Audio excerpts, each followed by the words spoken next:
Hi, I'm Randy Agert, and this is for the class Bad Words and Taboo Terms. This is the sixth in a series of videos on the taxonomy of taboo words. This time we're looking at faunality. Now, this is not a term that you're probably hear in common everyday speech, and there's a good reason for that. It's because I made it up. This is a class that the researchers all agree is a real class, but nobody had a term for it, so I took it upon myself to invent a word for it. I call it faunality. So these are taboo words derived from animal names. It's not a terribly productive class in English.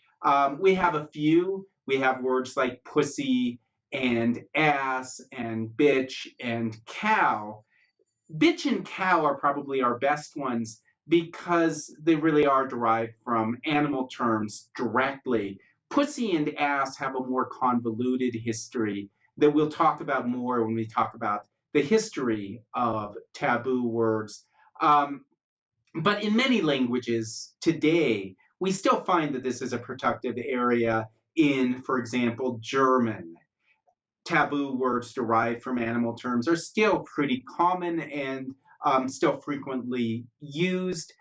We find in other parts of the world as well, for example, in South America and in Africa, certain dangerous animals may be tabooed, the terms for those dangerous animals. And in the history of English, that was actually fairly common. So, for example, the word bear originally just meant the brown one, way back in English history, which means that the original word for bear was taboo, and we've lost that word because it was so taboo that it fell out of use altogether. In other languages, for example, in Hungarian, we find that the word for wolf is basically just the one with the tail.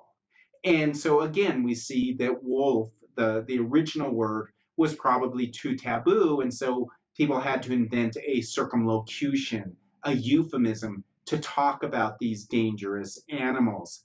We'll talk about this a little bit later in the semester, in the course, when we talk about cross-cultural taboos and we talk about taboo words in other languages. Again, it's not terribly common in English, but it is more common in other languages.